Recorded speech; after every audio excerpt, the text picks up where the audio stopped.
Evening, everybody. It's about time to start. There are some times where we're sitting up here and nobody's talking and we know it's time to start.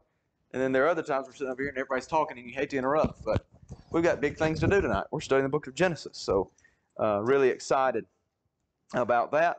And we are drawing near to the end of the beginning. That is, I have really enjoyed this so far, and we'll say more about that. Let's see, we have tonight, one more, and one more, right? So three times. Yep. Tonight, including tonight. So maybe we can get through all of this and say something useful about it. So we are, I think, ready for the... We really got to the end of 41, so I think we're ready to start 42. Is that right? Or did I miss something? Yeah. Oh, ready for 43. Yes, that's right. That's right. Yeah, because I made a comment about verse 36. I remember that now. Okay. Now, 43. We're definitely not going to get where we need to if I don't start where we're supposed to start. Well, you had me second guessing myself. Yeah. Because I was looking back over it. And I was yeah, like, that's the beauty of this team teaching thing is you tell me when I'm wrong about it. But yeah, so much for that. Yeah, that's all right. Okay.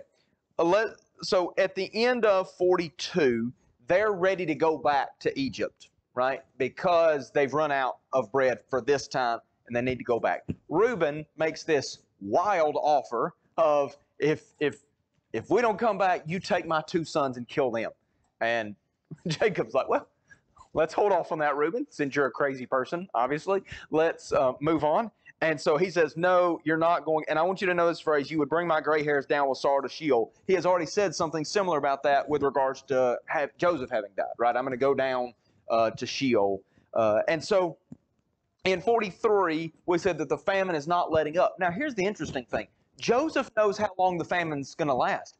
I don't know that Jacob and his family know how long it's going to last, right? So 1 year of famine, not good, right? 2 is really bad, 3, and it's just rolling on, and it's not getting any better. And so he's maybe operating with a lot less information than what we have and what Joseph has. And so he thinks maybe we can hold out and not have to go back to Egypt. But the famine just is still bad. It's very severe. And so he eventually is going to have to send them back. So the father finally says, so they've said we need to go back. Now look at verse 2. They had eaten the grain that they had brought from Egypt. And their father said to them, go again, buy us a little food. All right, okay, time to go back, guys. Now they're in a bargaining position, right? Because he recognizes it's time to go back. They recognize it's time to go back. And Judah said, the man solemnly warned us, saying, you shall not see my face unless your brother is with you. If you will send our brother with us, we will go down and buy food. But if you will not send him, we will not go down. For the man said to us, you shall not see my face unless your brother is with you. They know that the last time they went down there without Benjamin, they were almost all accused of being spies. And he had said that he was going to keep them all in prison. And the fact that he just kept Simeon for them seems to them to have been a saving grace. And so they say, we are not going down there again without Benjamin because we might as well die here versus dying there in an Egyptian prison. And so Israel says, why did you treat me so badly as to tell the man that you had another brother? And I know why that. I know that spirit, right? You think, well, why did you even mention it? And they replied, the man questioned us carefully about ourselves and our kindred, saying, is your father still alive? Do you have another brother? What we told him was an answer to these questions. Could we in any way know that he would say, bring your brother down? And Judah said to his father Israel, send the boy with me, and we will arise and go, that we may live and not die, both we and you, and also our little ones. I will be a pledge of his safety. From my hand you shall require him. If I do not bring him back to you and set him before you, then let me bear the blame forever. If we had not delayed, we would now have returned twice. What is interesting to you, or what is interesting maybe I think in the storyline of Judah's reaction here, of the case that he makes? He's willing to sacrifice himself. And I don't know that it's just for Benjamin or just for Jacob, because he says, look, if we don't go, we're going to die, you're going to die, and our little ones are going to die, right? But even still, he recognizes Israel's love for Benjamin. And rather than making him bitter or not able to see clearly, like his hatred for Joseph did to him, he says, look, I'll put myself on the line. Yes, he may be your favorite, and yes, that may bother Judah, but he says, it's not worth bickering about right now because it's not going to save us by arguing about it. So he says, take me as a pledge. If I don't bring him back, you put the blame on me, which is more noble than what Reuben had said about taking his two sons, and it is more noble than what Judah once was when he was looking for a way to benefit from Joseph's demise, and here he is putting himself on the line for Benjamin. Anything else through verse 10? You think, of course, we're going back to 42 a little bit, Mhm. but Reuben's outlandish proposal. Do you think that was, maybe soon after they arrived, he offers this? Yeah. Of course, they've got supplies at that point in Yeah. time. Mhm. Now supplies have run out, and Yeah. Jacob's more willing to consider doing what he wouldn't have before. Yeah, and I think that's right. I think that they're getting in desperate positions, and I also think Reuben probably thought that this was an equal trade, right? Or even beyond that, right? It's Jacob's son. Here's two of my sons. He thought that was even, and really it's. I guess it is. I guess it is a trade or whatever, but it doesn't show as much of a commitment maybe on. I don't know. Maybe it does show a commitment on Reuben's part. It just seems ludicrous. But I don't know. I would offer myself maybe before I would offer my sons, which shows me I think that Reuben's not thinking clearly here. And anyway, I don't know. It's hard to get in the head of this bunch, isn't it? Yeah, it is. It is. They do some crazy things, and Reuben not the least among them. Reuben is maybe the one that you along the way you think, where in the world is this guy going? But I believe that on the time frame you may mention about them not knowing about the family. yes, I believe that from the way you go back to when it was actually done, there's probably very few people, even in Egypt, that knows it's going to be 7 years. yeah, I think you're right about that. Because when he told the king, Mm-hmm. it was him and the king and just a few people Yeah. in the king's court that actually heard him interpret it. Yeah. And after he was made over all that, Yeah. I bet the bulk of everybody didn't know that it was going to be 7 years, except for the king and what close people were there. So nobody Yeah. there or anywhere in the world knows that it's going to be 7 years. Yeah, we don't know what they told him, but I can imagine that it would have been Egyptian policy just to take the tax and not say anything to anybody because you don't want them making their own preparations and then not having to come to you for grain. You want to be able to sell it when the time comes. So I can see that as a definite possibility. But I think you're right. This famine's all over the earth. And maybe Israel and them have some insight. It doesn't seem that they do. They didn't have insight beforehand, that's for sure. They would have made the preparations that the Egyptians made. But certainly people in other parts of the world don't have any insight either, and they're coming. It is interesting to see that the Egyptians make such good provision here through Joseph that they're not only able to supply Egypt, but they're able to supply these people from other places, at least to some degree. Yeah, that's right. Anything else through verse 10? All right, very good. Verse 11, then their father Israel said to them, if it must be so, then do this. Take some of the choice fruits of the land in your bags and carry a present down to the man. A little balm, a little honey, gum, myrrh, pistachio nuts, almonds. Take double the money with you. Carry back with you the money that was returned in the mouth of your sacks. Perhaps it was an oversight. Take also your brother and arise. Again, go to the man. May God Almighty grant you mercy before the man, and may he send back your other brother and Benjamin. And as for me, I am bereaved of my children. I am bereaved. So the men took this present, and they took double the money with them and Benjamin. They arose and went down to Egypt and stood before Joseph.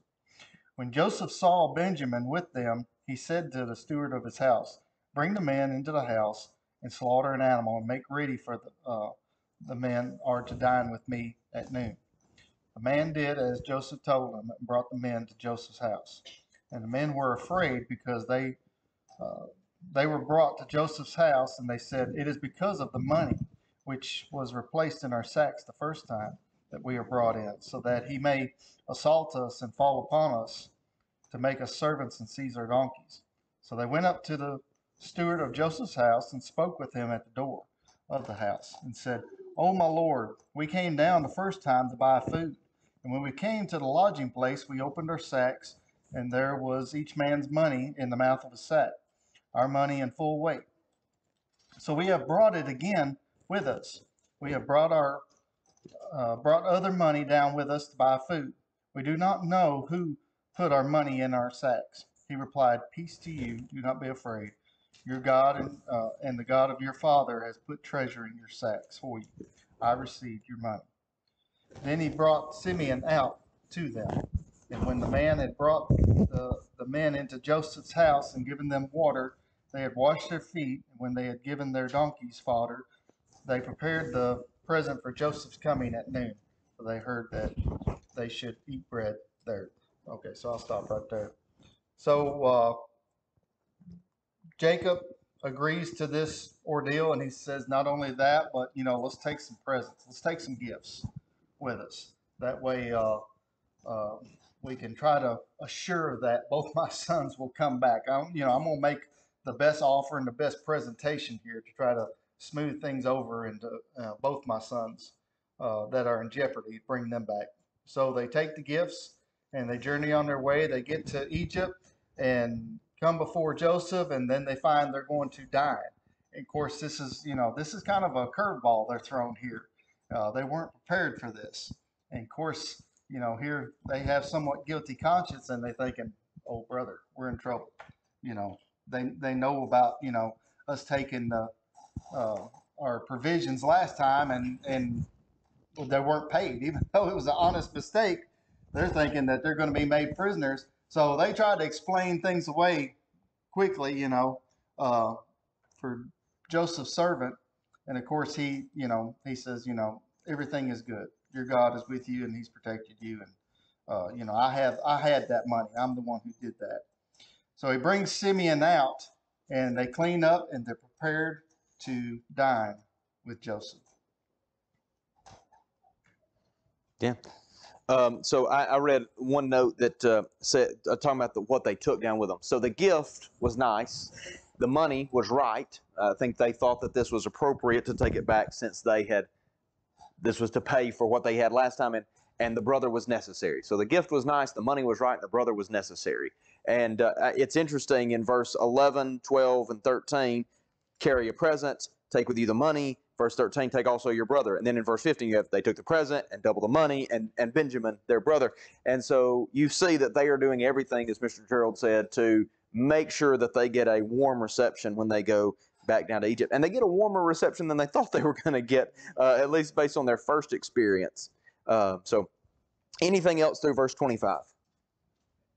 I may have missed it, but have y'all said anything about, maybe the amount of time, we talk about the amount of time that's, kind of passed. Mm-hmm. But, I wonder what Joseph was thinking during this time. Yeah. He's kind of waiting for a response. We don't really know how long it is, but it seems like it's enough time to eat all the food and have a discussion again. And so I just wonder what he's thinking during all this time. Like, are they ever coming back? Or are they just leaving Simeon here? Yeah. He's ready when they do. That's right. He's not resentful of, they just took their sweet time. They didn't want to come back. No. He's happy that. Yeah. It may be an indication to him in some ways of the seriousness of what he asked to bring Benjamin back. Right? The longer they delay, like, he knows they need bread. Everybody knows they need bread. But he knows that the longer they wait, the more meaningful Benjamin is to Jacob. And so maybe he understands that because he knows the affection that Jacob had for him in some way. Of course, I don't know. I'm just kind of rationally thinking here. If you're going through a famine and it's far and wide, this famine is, would you not probably go for, buy enough supplies for a season? For a while, yeah. For a while. I mean, Mm-hmm. I wouldn't think you'd go for a month's worth of supplies to Egypt to, when you're not able to plant crops and your livestock's not able to get water, you have to think a little more long term than a month or two at a time. That's right. I want to know what Simeon's thinking this whole time. Like he's sitting there in a jail cell, just like, well, nice knowing them, you know. It's like, yeah. Got to bring back Benjamin. And Simeon's like, well. I bet Simeon, even though he was in prison or whatever, I bet since he was Joseph's brother, that he was Oh, sure. took Yeah. care of better than any of the other prisoners. Yeah, that's right. Yeah, that's true. I wonder if they had any interaction. Yeah, like it would have been hard for me as Joseph not to like let him in on the secret before they all get back. You know, be like, I'm going to do this, and it's going to blow their minds. So just watch. But anyway, the surprise would not have been good because I'd have given it away too soon. All right. Verse 26, when Joseph came home, they brought into the house to him the present that they had with them and bowed down to him to the ground. And he inquired about their welfare and said, is your father well? The old man of whom you spoke, is he still alive? They said, your servant, our father, is well. He is still alive. They bowed their heads and prostrated themselves. And he lifted up his eyes and saw his brother Benjamin, his mother's son, and said, is this your youngest brother of whom you spoke to me? God be gracious to you, my son. Then Joseph hurried out, for his compassion grew warm for his brother. And he sought a place to weep. And he entered his chamber and wept there. And he washed his face and came out. After controlling himself, he said, serve the food. They served him by himself and them by themselves, and the Egyptians who ate with them by themselves, because the Egyptians could not eat with the Hebrews, for that is an abomination to the Egyptians. And they set before him the firstborn according to his birthright, and the youngest according to his youth. And the men looked at one another in amazement. Portions were taken to them from Joseph's table, but Benjamin's portion was 5 times as much as any of theirs. And they drank and were merry with him. So they come in, and Joseph is asking his usual questions, making sure, maybe making sure that Jacob is still alive, because that would explain why Benjamin was able to come back if Jacob had died, right? They could have just forced him to come back. And so Joseph asks, still well, and he is. Now, I don't know that that's why he asks, but that was something that came to me. And you can see his affection for Benjamin. I think he has affection for all of them in some sense, but I'm sure that Benjamin was not at all involved in the plot, and so there would be no hard feelings at all, and there would also be the connection of sharing the same mother, and so all of that drives him to an emotional response. And notice that they're falling down before him. That is a key development of the story, because back in chapter 37, that was the dream he had had, and remember what they say, then we'll see what becomes of his dreams. Well, this is what becomes of his dreams. This is it. In fact, it was their very actions that had led to, at least in as far as we can see on the human plane, the fulfillment of those dreams, them bowing down before him. And as they serve this food out for everyone, they serve it separately. That's going to come up again in a later chapter. But maybe there is some benefit to that we'll talk about. The Egyptians viewing the Canaanites as an abomination, that there will be some distance that's created between them. And then Joseph is served by himself because he's an Egyptian, but also because he's higher ranking than any of the other people. He's of royal status, and so that maybe would not have been surprising. 3 tables set here. That's what I'm visualizing. But what was surprising to them was that he got the order of the sons right. I don't even get the order of my sons right. And like who was where, and Joseph recognizes them and remembers this was the order, and then he blesses Benjamin with this food 5 times as much. And you almost expect to say, and they were jealous of him, or they were envious of him. But it doesn't say that. They drank and were merry with him. They don't let the favor that is shown to Benjamin mess up the opportunity that they have to enjoy this time. And so that extreme favoritism shown to Benjamin is parallel with the extreme favoritism that had been shown to Joseph. How will they react? And they react favorably. And that is maybe a key indicator of what's going on. It's one thing for a stranger to show presence. Yeah. But it's not as if, Jacob hadn't been doing it already. Right, yeah, Like, for sure. You've already seen him show favoritism. Mm-hmm. So when this is almost like reinforcing that. Yeah. And like you said, giving opportunity to maybe go back and do it or not. Yeah, that's right. Yeah, he seems like he's setting the stage here. Yeah, I agree. For, the next story, as far as, he's setting them up to, do the same thing to Benjamin Yeah. as what they did to him. Like, look, Benjamin, before. this guy took extra good care of you, and then you did this. You deserve whatever you get. It almost sets it up for them to have that attitude. I think you're right. I think the reason that all the brothers are not being irresponse to Benjamin getting extra food, I think they're all scared for their life that they're Yeah. going to go to prison after he hears the whole story of what's going on. Yeah. Yeah, maybe so. All right, so anything else through 43? Okay, it's getting good. All right. Then he commanded the steward of his house, fill the men's sacks with food, as much as they can carry, and put each man's money in the mouth of the sack, and put my cup, the silver cup, in the mouth of the sack of the youngest, with his money for the grain. And he did as Joseph told him. As soon as the morning was light, the men were sent away with their donkeys. They had gone only a short distance from the city. Now Joseph said to his steward, Up, follow after the men, and when you overtake them, say to them, Why have you repaid evil for good? Is it not from this that my Lord drinks, and by this that he practices divination? You have done evil in doing this. When he overtook them, he spoke to them these words. They said to him, Why does my Lord speak such words as these? Far be it from your servants to do such a thing. Behold, the money that we found in the mouths of our sacks were brought back to you from the land of Canaan. How then could we steal silver or gold from your Lord's house? Whichever of the servants is found with it shall die, and we also will be my Lord's servants. He said, Let it be as you say. He who is found with it shall be my servant, and the rest of you shall be innocent. Then each man quickly lowered his sack to the ground, and each man opened the sack. And he searched, beginning with the eldest and ending with the youngest. And the cup was found in Benjamin's sack. Then they tore their clothes, and every man loaded his donkey, and they returned to the city. So here, everything seems to be good on this occasion. And what they don't know is, again, they're kind of set up here. Joseph has set them up during the night.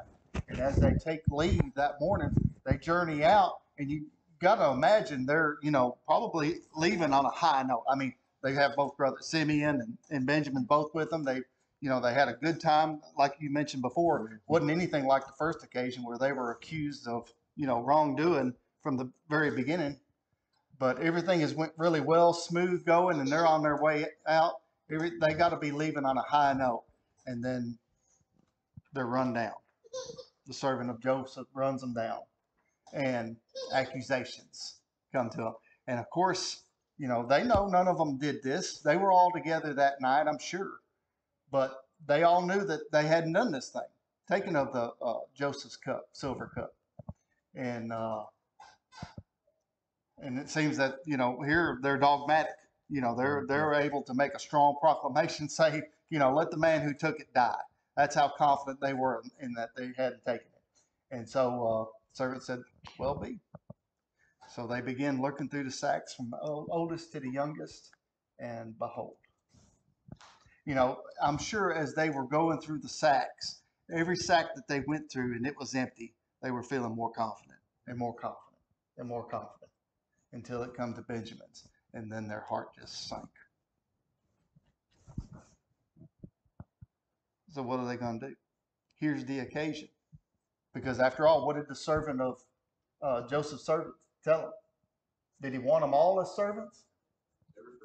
Yep. No. So here's their opportunity. What are they going to do with this moment? It's the same moment, 22 years earlier, something like that? Yeah. What are they going to do? A lot of drama. Yeah, there is. Gets intense. Verse 13, they tore their clothes. Every man loaded his donkey. They were, not one of them says, I'm headed back. You're like, y'all can take care of yourself. They Sorry, all, man, not one of them does. They all go back. Every man. I wonder if that's intentional to emphasize that they all go back.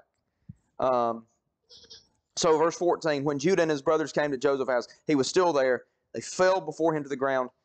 Maybe there's something there about Judah and his brothers. Judah is the one that's pointed out as the leader. Judah and his brothers. Verse 15, Joseph said to them, what deed is this that you have done? Do you not know that a man like me can indeed practice divination? And Judah said, what shall we say to my Lord? What shall we speak, or how can we clear ourselves? God has found out the guilt of your servants. Behold, we are my Lord's servants, both we and he also, in whose hand the cup has been found. All right, let me just make a couple of notes here. What were they guilty of? Did they take the cup? No, I don't think that's what they're talking about. I think they're saying God found our guilt about Joseph 20 years ago. I think that's still on their consciences. I think they still know that that's what's going on. And then what do they offer? Themselves, right? If they can't have Benjamin, they're not going back. They're staying with Benjamin. He just says, take us all. Verse 17, but he said, far be it from me that I should do so. Only the man in whose hand the cup was found shall be my servant. But as for you, go and pay peace to your father. This is the perfect out. This is the perfect opportunity to go. You know, he has a point. He was the one that took it. And it's not going to do us any good to stay here and all of our children starve to death back home. But then Judah went up to him and said, O my Lord, please let your servant speak a word in my Lord's ears. And let not your anger burn against your servant, for you are like Pharaoh himself. My Lord asked his servant, saying, have you a father or a brother? And we said to my Lord, we have a father, an old man, and a young brother, the child of his old age. His brother is dead, and he alone is left of his mother's children, and his father loves him. Then you said to your servants, bring him down to me that I may set my eyes on him. We said to my Lord, the boy cannot leave his father, for if he should leave his father would die. Then you said to your servants, unless your youngest brother comes down with you, you shall not see my face again. When we went back to your servant, my father, we told him the words of my Lord. And when our father said, go again, buy us a little food, we said, we cannot go down. If our youngest brother goes with us, then we will go down, for we cannot see the man's face unless our youngest brother is with us. Then your servant, my father, said to us, you know that my wife bore me 2 sons. One left me, and I said, surely he has been torn into pieces, and I have never seen him since. If you take this one from me also, and harm happens to him, you will bring down my gray hairs and evil to Sheol. Now therefore, as I come to your servant my father, and the boy is not with us, then as his life is bound up in the boy's life, as soon as he sees that the boy is not with us, he will die, and your servants will bring down the gray hairs of your servant our father with sorrow to Sheol. For your servant became a pledge of safety for the boy to my father, saying, if I do not bring him back to you, then I shall bear the blame before my father all my life. Now therefore, please let your servant remain instead of the boy as a servant to my Lord, and let the boy go back with his brothers. For how can I go back to my father if the boy is not with me? I fear to see the evil that would find my father. That's a beautiful speech, especially from a guy that we know was so awful 20 years earlier. And he says, well, what does he say? What's the gist of Judah's statement here? Take me instead. Take me instead. So the one who said, well, we don't need to kill him because then we don't get anything out of it, here says, take me and let him go back with his brothers. And what motivates that attitude? What's motivating Judah to do this? He loves his father, and he knows his father loves Benjamin. Now, it's the same motivation that led him to hate Joseph, right?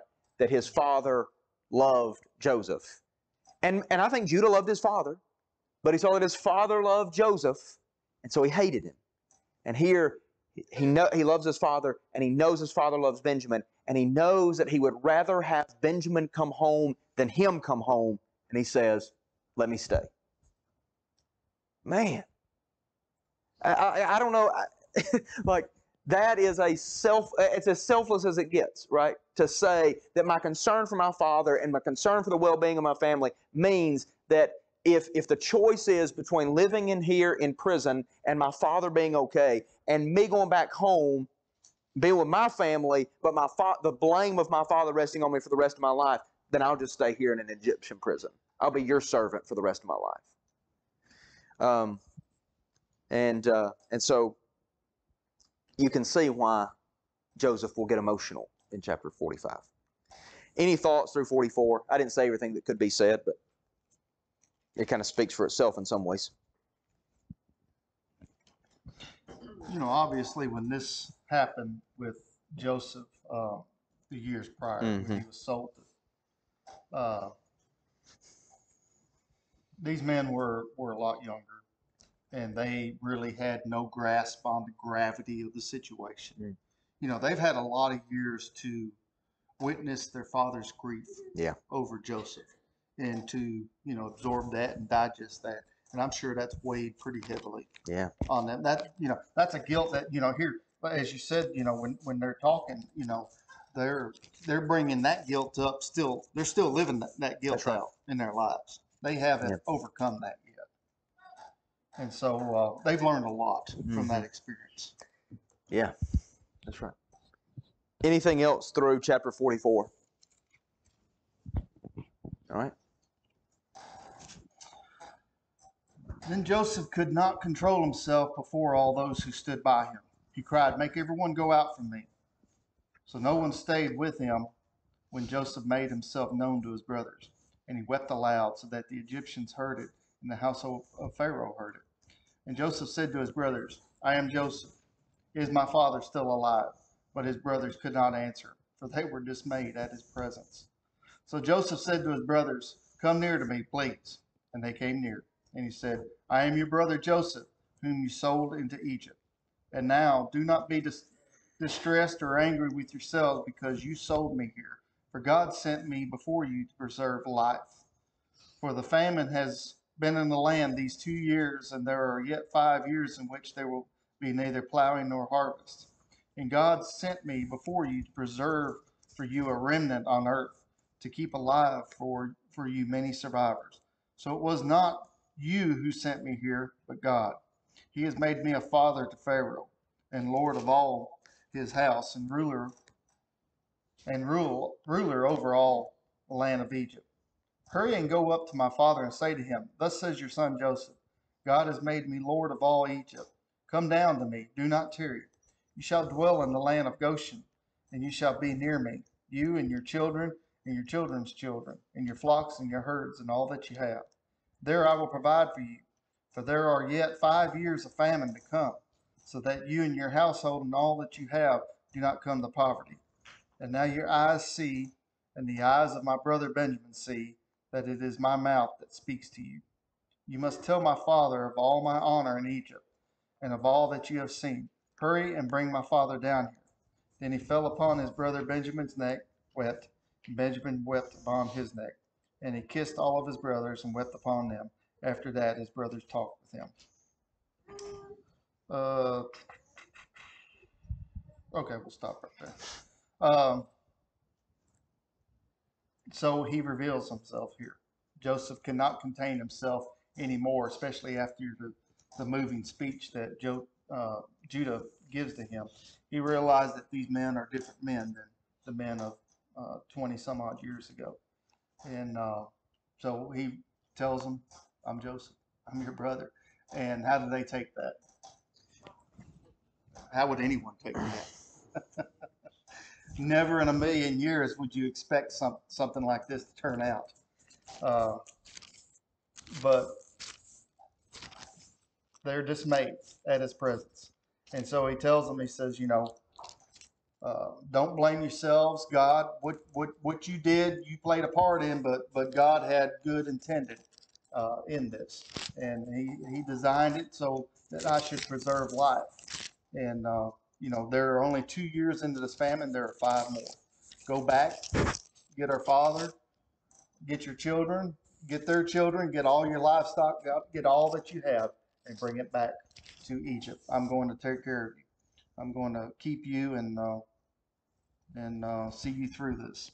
And you can imagine the emotions that flow on this occasion. Certainly, it makes mention of him embracing Benjamin and then the others as well. But wow, what an occasion! Emotions would be running high at this point in time, and certainly it would be a relief for the brothers to realize that this man that their destiny was in control of is their brother, their long lost brother, and he harbors no ill will toward him. Here Joseph is a much bigger man, and Joseph's in a position, it'd be a prime opportunity to get him back, to pay him back for their evil. But that's not the kind of man Joseph is. And as he said, what they intended for evil, God has intended for good, and designed this that he should preserve life and not take life. And so, wow, what a reunion. Yep. I think that's great. You know, I think in this, so verse 5 is as good as an example of providence and how God works even through sinful people as there is. You sold me, God sent me. Well, which one of those is true? Well, they're both true, right? And it's amazing how they can both be true at the same time, but they are, that God used their selling of him to send him to Egypt to preserve life. And then you have in verse 7, God sent me to preserve you for a remnant on earth and to keep alive for you many survivors. I can't help but think about the prophets and how often they use words like remnant and survivors. And you can just look through the prophets. There's a ton of places where those words are mentioned. And you would think that maybe this would be a point that they would remember with that language being used of Joseph being in Egypt and being taken care of by God, that maybe they could draw some of those same lessons while they're in captivity and as they're returning. But he is in this, I think he's a shadow of Christ, that he was rejected in order to save, that his rejection was part of the plan in order that he would be able to preserve life.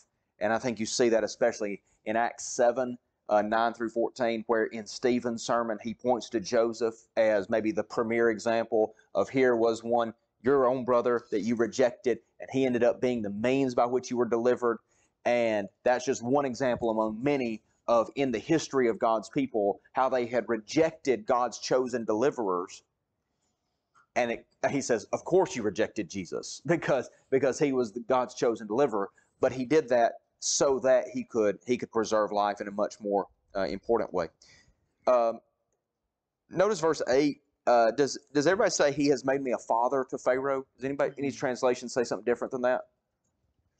Yeah, I think the idea there is that like chief advisor, right? So here's a person who, in one sense, has authority even over Pharaoh. Not that he's in a higher ranking position, but that he's in a position of giving, like Pharaoh's going to do whatever he says to do. And I think that's the sense in which he's the father to Pharaoh. And in verse 13, bring my father down. I love that phrase because how many times have we heard about Jacob being brought down? A bunch, 4 or 5, right? But they've all been to Sheol because of sorrow. And now he gets to be brought down, not because he's going to Sheol, but because he's going to Egypt and he's going to see Joseph. So bring my father. So he says, you're going to bring me down. You're going to bring me down. You're going to bring me down. And Joseph says, go bring your father down, but for joy and not for sorrow. And that is a turn right there. that is a turning you would not have expected. Anything else through 14? 15. Yeah. Okay. Let's go to 16. When the report was heard in Pharaoh's house, Joseph's brothers have come. It pleased Pharaoh and his servants. And Pharaoh said to Joseph, say to your brothers, do this, load your beasts and go back to the land of Canaan and take your father and your households and come to me, and I will give you the best of the land of Egypt, and you shall eat the fat of the land. And you, Joseph, are commanded to say, do this, take wagons from the land of Egypt for your little ones and for your wives, and bring your father and come. Have no concern for your goods. The best of all the land of Egypt is yours. The sons of Israel did so. And Joseph gave them wagons according to the command of Pharaoh, and gave them provisions for the journey. To each and all of them he gave a change of clothes. But to Benjamin he gave 300 shekels of silver and 5 changes of clothes. To his father he sent as follows: 10 donkeys loaded with the good things of Egypt, and 10 female donkeys loaded with grain, bread, and provision for his father on the journey. Then he sent his brothers away, and as they departed, he said to them, do not quarrel on the way. He knows them. So they went up out of Egypt and came to the land of Canaan to their father Jacob. And they told him, Joseph is still alive, and he is ruler over all the land of Egypt. And his heart became numb, for he did not believe them. But when they told him all the words of Joseph which he said to them, and when he saw the wagons that Joseph had sent to carry him, the spirit of their father Jacob revived. And Israel said, it is enough. Joseph, my son, is still alive. I will go and see him before I die. Pharaoh's response to this is interesting. I think he appreciates what Joseph has done. He recognizes now 2 years into the famine that had it not been for Joseph, they would be in dire circumstances. And so he commands Joseph to do all this. He doesn't give him the option. He says, you go and you tell your brothers to do all of this. Take the wagons, take the best, Bring your father back. Come here. We'll provide for you. And so Joseph does all of that, and he goes to Jacob. I think this is I love this point about Jacob. He had believed something for a long, long time. When he is presented with contrary information, he cannot believe that it is true. It did not make it any less true, right? It was still true. He is so, his heart became numb. You almost have the idea of like, I'm not even going to believe that. Like, don't give me false hope. Yeah. Don't even tell me that. I don't want you to say that if it's not true. And so he won't believe them. And then he sees the evidence. And the evidence is all the stuff that they had sent. And he goes, okay, must be true. Or this is a horrific trick, one or the other. But his heart revived, right? And he says, my son Joseph is still alive. I think that's important because I've made this point before in lessons, and I know lots of other people have too, that just because we believe something to be true doesn't make it true. And I think this is a good example when we're talking to people about what, some people use the phrase like your truth or my truth or something like that. And I just think it's ludicrous, right? There was a truth. Joseph was alive. And I know that's not the point of this passage. But think about how difficult that must have been. And so I don't know that I wonder when Jacob figures out what actually did happen, right? Because they have not fessed up at this point. And they never said he did not think they were the ones who killed him. They just found the coat, right? And so maybe he's not even suspicious of them at all, even at this point. But he is really going to start wondering about how he got to slavery in Egypt with a bloody tunic laying back in Canaan. There's going to be questions that are asked. And maybe that's part of the don't quarrel on the way. Like, how are we going to explain this to Dad? Like, well, just don't worry about it. Like, it's going to be okay. And I can think of times in my life where I've had to go explain stuff to my dad that I did not want to have to explain. And I cannot imagine. So the brother you thought died, he didn't. I just sold him. And so, yeah, surprise! It would be. You can almost imagine that would almost be like just an afterthought. After they told him the good news. Yeah. Let's slip this in real quick. It's like, wait. How did he get down there? So, maybe that's a lesson for kids. It's like, if you've got really bad news to share, like, make sure you put it in a good news sandwich. Like, have some really good news surrounding it. You can imagine Jacob when they arrive. Here's Benjamin with them. Yeah. And here's Simeon. Mm-hmm. Oh, what a relief. Oh, yeah. absolutely. Yeah. He would be joyous over the top, joyous over this, plus supplies. But then this news comes. And you could see why he would say, don't give me a false hope. Don't tease me like that. Yeah. Don't try to stir old feelings up like that. I imagine his reaction was something like, Benjamin. Oh, hey, Simeon. Like, glad you could make it back. Sorry about the delay. Try not to let it happen again. Like you was taking care of it while you were there. You look fine. Yep. Simeon, why'd you get yourself in prison? So I had to send Benjamin. Yeah. If you had just come back home when you were supposed to, I wouldn't have had to do it. No, I'm sure like the emotion would have just been overwhelming, and it's good news. Okay. I think we have 2 minutes. I think we should probably wait to start in on chapter 46. There's a lot of good just in the first 4 verses there. Any questions or comments that you'd like to make before we stop for tonight? Joseph asked if they knew that he could do divination. Yeah. I think he probably could not do divination. Well, okay. He kind of could, right? Because he had access to information from dreams. I think probably a little bit of that is a put on for them. So he knew that not because he practiced divination, but because he's the one who had it put there. But it would be real. I mean, they're not going to hide anything if they think this guy's reading their minds, and that's right. So it would be reasonable for them to think that he would do something like that. Yeah.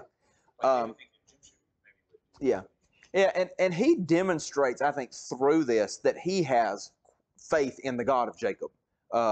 He said, God sent me ahead of this. He doesn't credit that to any other God. He credits it. Yes, sir. To answer the question about how they delivered the news to him, it says that they told him all the words that Joseph said. Yeah. Mm-hmm. That would have included how God had sent him there. That's right. Yeah. They told him all. Yeah, that's right. And then notice what he says. Yeah. It is enough. That ended right there. Yep. He had no more questions about the situation. That's good. Yeah. Yeah, that's good. All right. We have 1 or 2 more classes. We have 2 more, Sunday night and Wednesday night, and I believe that finishes it up. So, I think we'll be fine to finish. It'll be right under the wire, but I think we'll get it. Thank y'all very much. Thanks for watching. If you found this video to be beneficial, please follow us on Facebook or subscribe to our YouTube channel. Feel free to share it with others that you feel like may benefit from it. If you need to contact us, please contact us via email at quinn.church@yahoo.com. Also, if you're in the area, we would love for you to come visit with us at one of our assemblies. Have a good day.